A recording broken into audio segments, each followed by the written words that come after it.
Assalamualaikum warahmatullahi wabarakatuh. Selamat sore para siswa sekalian. Apa kabar? Setelah lama kita tidak berjumpa karena masih dalam suasana pandemi corona. Kita sudah hampir 10 bulan ya, atau mungkin bahkan lebih tidak bertemu. Namun demikian tidak menyurutkan semangat kita belajar, semangat kalian untuk belajar, untuk mendapatkan ilmu-ilmu yang bermanfaat, sehingga kalian nantinya dapat menjadi manusia yang baik, menjadi manusia yang berguna.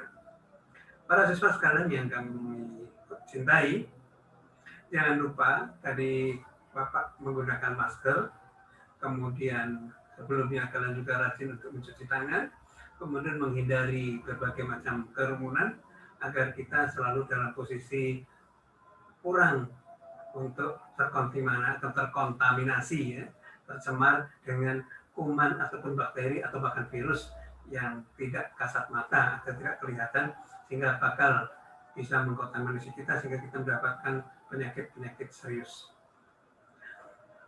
Pada sore hari ini, para siswa sekalian, kita bertemu kembali setelah sekian lama tidak berjumpa, memasuki semester kedua, kelas 11. Ya.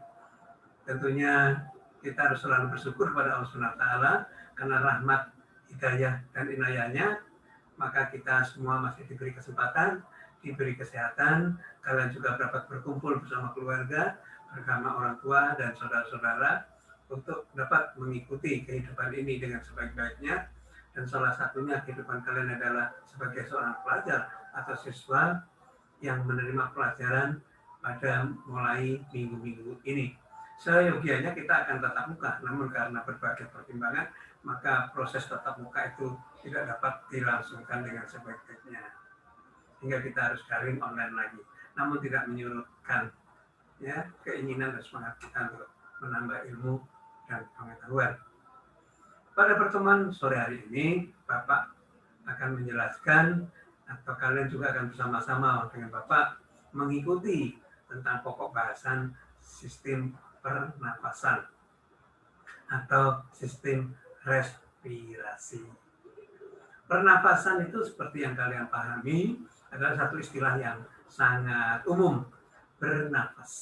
Ya. Jadi proses bernapas itu sangat umum, bisa kalian pahami, yaitu masuknya udara dari rongga hidung ke dalam saluran pernapasan sampai kepada paru-paru, kemudian kalian mengeluarkan lagi ke dua rongga hidung kalian adalah sisa gas CO2, karbon dioksida. Jadi di situ proses pernapas adalah masuknya oksigen dalam proses pernapasan sehingga dikeluarkannya CO2 sebagai residu atau sampah pada saat proses pernapasan berlangsung. Respirasi atau bernapas itu sendiri tidak hanya terjadi pada organisme tingkat tinggi seperti manusia dan lain sebagainya, tapi juga terjadi pada hewan-hewan tingkat rendah, termasuk juga sebenarnya tumbuh-tumbuhan. Ya. Kalau tumbuh-tumbuhan ini bernapas, tetapi bernapasnya, respirasinya tidak selengkap peralatan yang dimiliki oleh organisme atau hewan lain termasuk manusia. Karena hewan ini memiliki keterbatasan organ yang dimiliki. Tetap istilahnya tetap respirasi atau bernapas. Tapi di situ adalah penguapan, evaporasi dan lain sebagainya ya. Ada tumbuh-tumbuhan nanti kita akan singgung di pokok bahasan yang lain. Nah, yang utama sekarang adalah respirasi atau pernapasan pada manusia, kemudian pernapasan pada serangga dan mamalia. Pada manusia yang akan kita ikuti sekarang itu adalah melibatkan alat-alat pernapasan yang kita miliki. Alat-alat yang kita miliki itu mulai dari rongga hidung, faring, laring, kemudian bronkus, bronchiolus, alveolus. Itu ada di dalam paru-paru. Kita memiliki dua paru-paru di dalam rongga dada kita. Kemudian paru-paru kita ini tidak bisa bergerak dengan leluasa, tidak bergerak dengan baik tanpa adanya kerjasama tulang-tulang rusuk kita. Jadi pada saat kita bernapas, setiap kalian melakukan pernapasan, kalian perhatikan, tapi kalian akan mengangkat rongga dada kalian.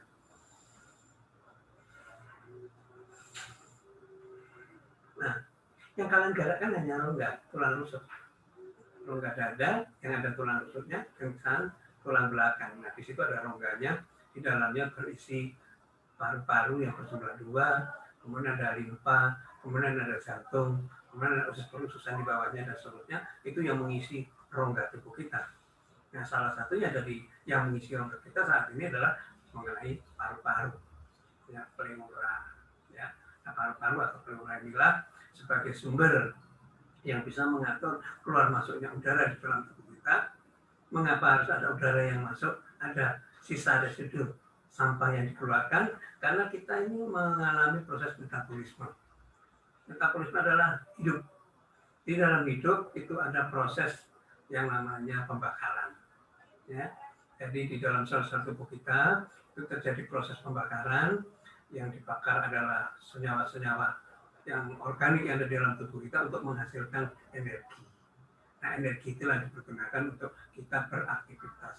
Jadi kalian bisa menggerakkan tangan begini, bisa berlari, ya, kemudian bisa memindahkan bahan, memindahkan anggota badan kita ke kiri dan ke kanan, atau ke atas, atau ke belakang dan sebagainya.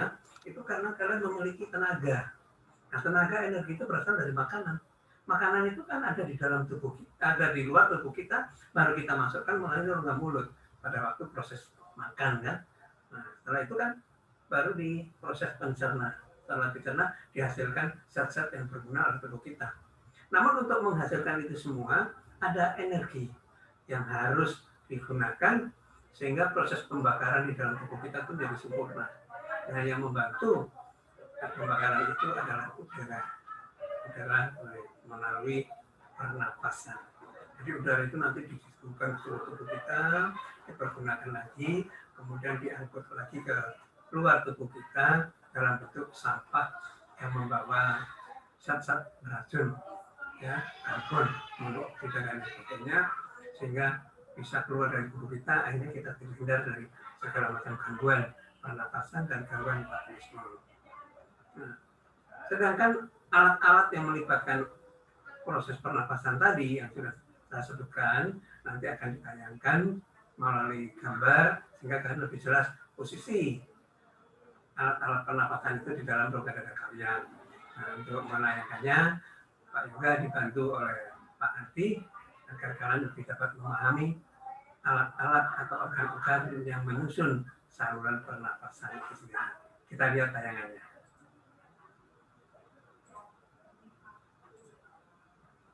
Nah, para siswa sekalian, di sini gambar stereometris.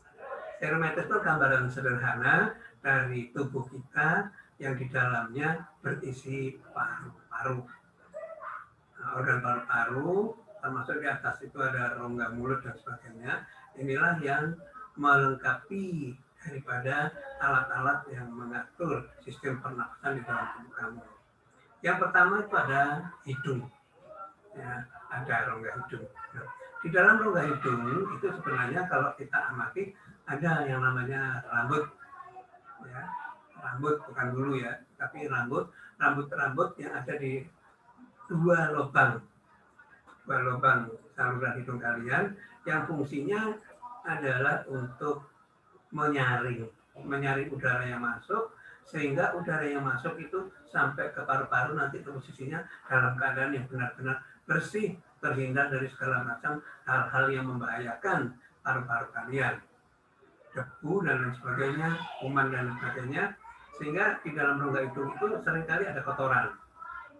Karena di dalam rongga hidung dihasilkan mukosa atau lendir.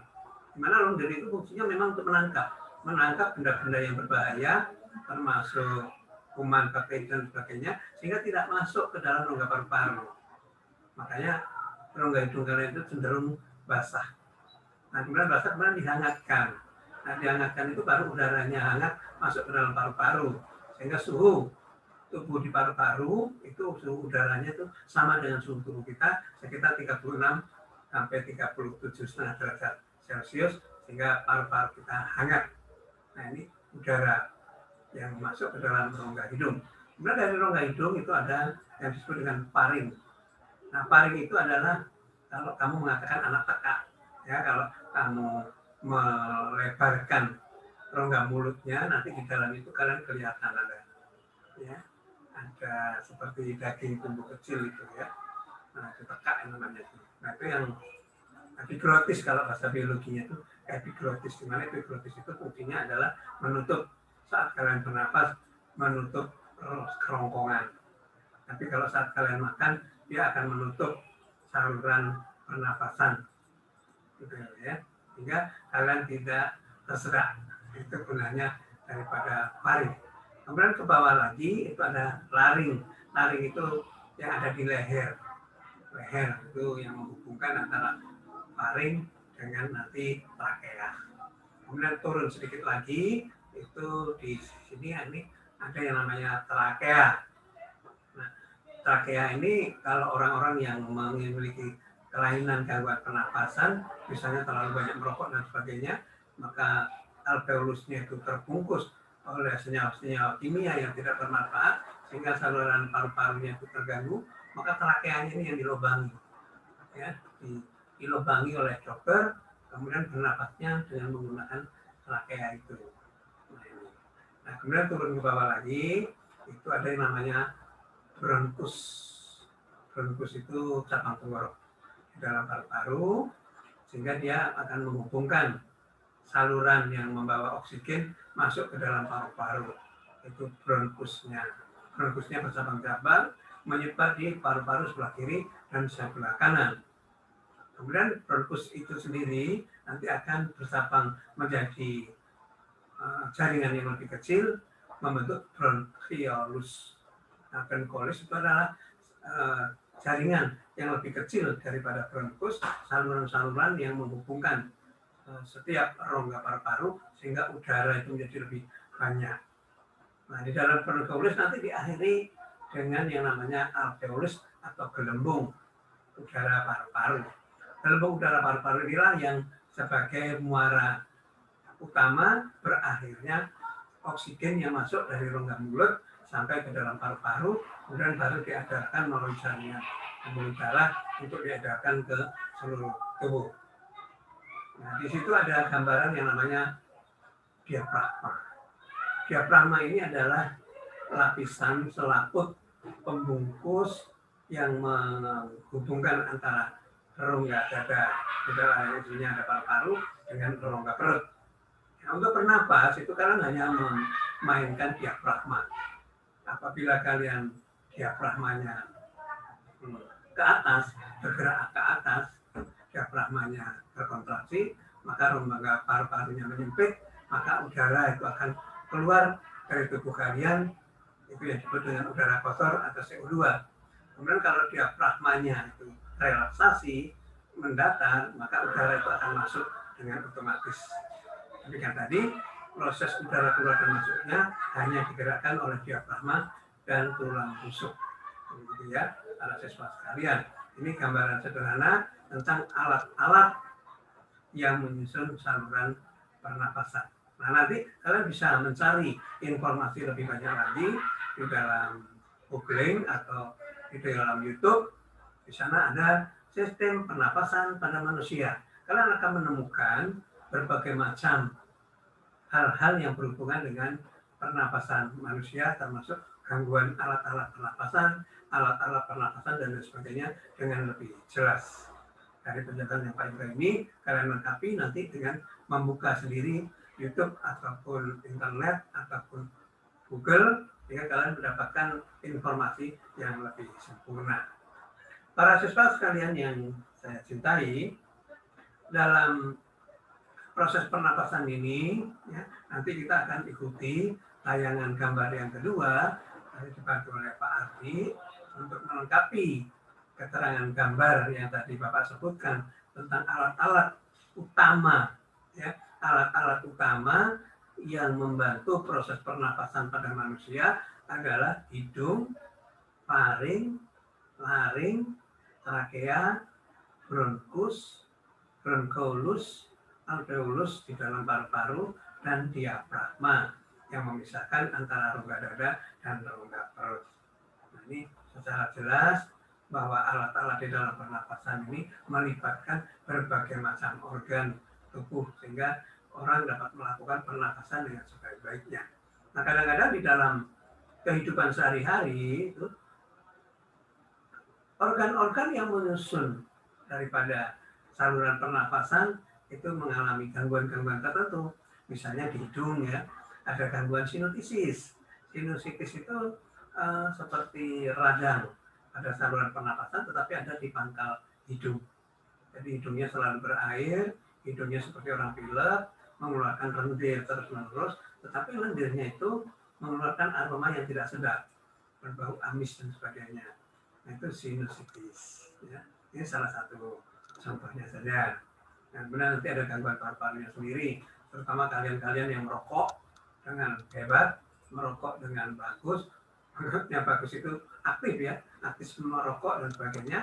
Karena ini contohnya, oleh Pak Ardi digambarkan, ditayangkan, gambar B ini adalah paru-paru yang dalam posisi sudah sangat jelek, sehingga warnanya sudah abu-abu, kehitam-hitaman, kemudian alveolusnya atau gelembung paru-parunya kita tidak mampu mengambil oksigen dengan baik, sehingga kalian orang-orang yang menderita gangguan paru-paru ini kesulitan bernapas. Napasnya menjadi berat, tidak bisa lari kencang, apalagi dalam perjalanan lari yang jauh, misalnya lari 5 kilo, lari 3 kilo. Kalian tidak akan bisa menyelesaikan dengan baik-baik karena paru-paru kalian sudah tercemar, sudah terkontaminasi, terutama dengan nikotin yang berasal dari rokok. Kemudian ada kafein yang berasal dari kopi. Nah, ini kesemuanya mengganggu aktivitas proses pernapas kalian, karena nikotin terutama yang ada di dalam rokok itu akan menempel di dalam dinding alveolus, hingga dinding-dinding alveolusnya itu menjadi kesulitan untuk menangkap butir-butir oksigen. Ya, tidak gelembung alveolusnya itu terganggu, akhirnya oksigen yang kita hirup dalam waktu yang sama itu jumlahnya lebih sedikit orang-orang yang perokok daripada orang-orang yang tidak merokok.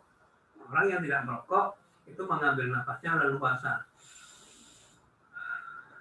panjang,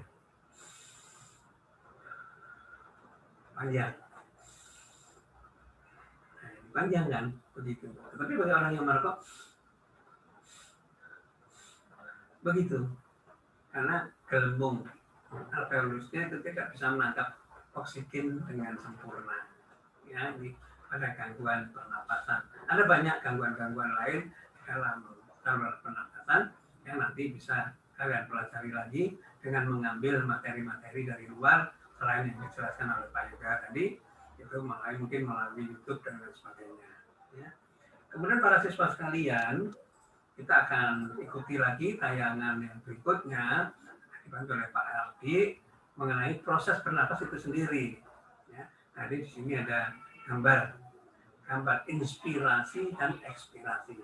Pertanyaannya itu ya. Nah, proses inspirasi itu apa? Ekspirasi itu apa? Kan begitu ya.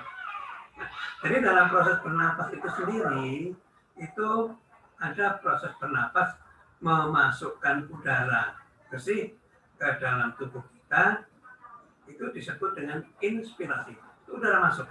Nah, saat udara bersih masuk ke melalui rongga hidung, kita tidak boleh bernapas menggunakan mulut ya, karena di mulut itu tidak ada pelindung.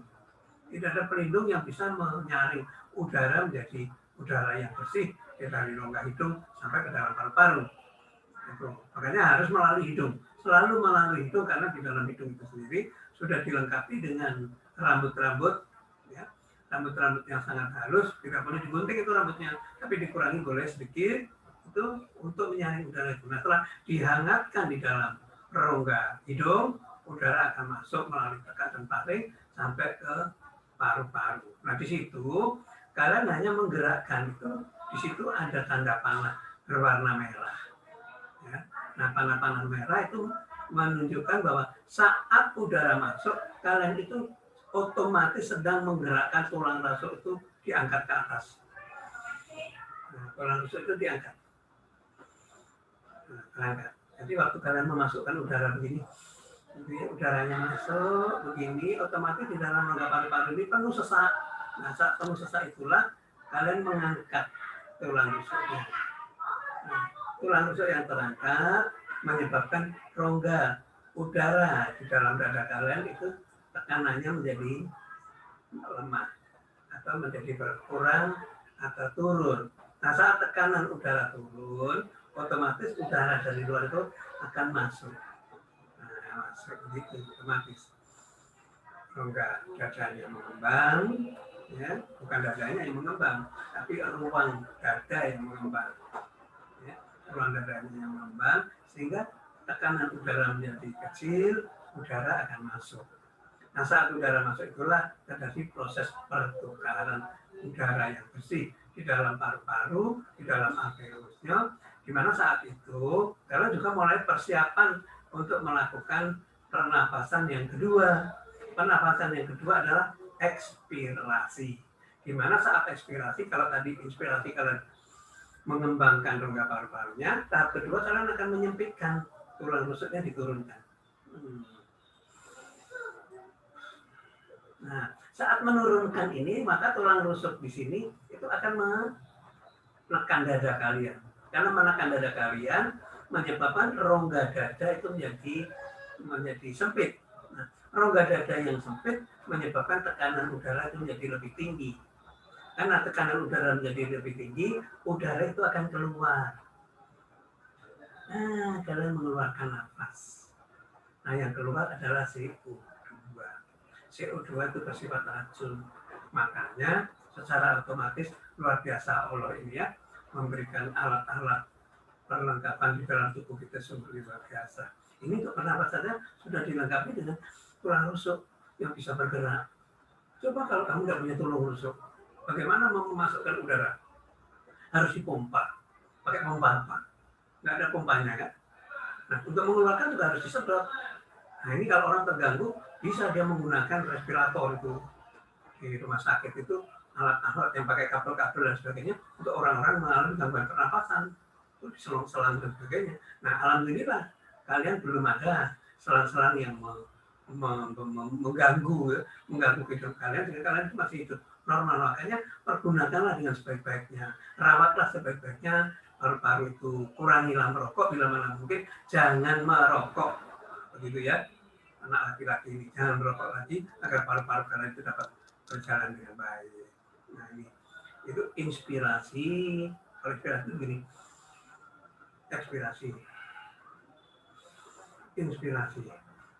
ekspirasi. Jadi inspirasi dan ekspirasi itu terus menerus secara otomatis membuat pernapasan kalian bekerja, mengeluarkan CO2 dan gas-gas yang lain yang berbahaya, memasukkan oksigen murni yang bermanfaat untuk proses respirasi itu sendiri, memasak sehingga dihasilkan zat-zat yang berguna bagi tubuh kita. Begitu. Ini gambaran sederhana para siswa sekalian tentang pernapasan, tentang respirasi pada tubuh manusia yang melibatkan alat-alat yang ada di dalam tubuh kita, alat-alat pernapasan. Nah, untuk lebih lengkapnya nanti kalian bisa melengkapi sendiri hal-hal yang berhubungan dengan respirasi atau pernapasan ini yang tadi sudah ditanyakan oleh Pak Ardiansyah. Mudah-mudahan dapat dilengkapi lagi melalui internet, ya, sehingga kalian dapat mengerjakan tugas-tugas yang dibebankan oleh Pak Yoga untuk melengkapi pemahaman tentang sistem respirasi atau pernapasan. Ya, itu para siswa sekalian. Terima kasih atas segala perhatiannya. Mudah-mudahan Allah SWT selalu memberikan rahmat dan hidayah kepada kita semua. Jangan lupa selalu menjaga kesehatan, menjaga kebersihan, meningkatkan imunitas, kemudian jangan terlalu banyak kesana kemari tanpa ada kepentingan yang jelas, kemudian selalu menggunakan masker, kemudian rajin cuci tangan, menghindari banyak kerumunan, makan makanan yang baik, belum tentu mahal. Ya, makanan yang baik itu yang penting sehat, makanan yang mengandung vitamin dan gizi-gizi tertentu, cukup istirahat. Ya, demikian tadi pertemuan kita pada sore hari ini. Semoga mendapatkan barokah dari Allah SWT. Salam hormat saya dan Pak Ardiansyah untuk kedua orang tua kalian, untuk keluarga kalian. Semoga kita dapat bertemu kembali di pertemuan yang akan datang. Saya akhiri, bila taufiq wal hidayah. Wassalamualaikum warahmatullahi wabarakatuh. Selamat sore.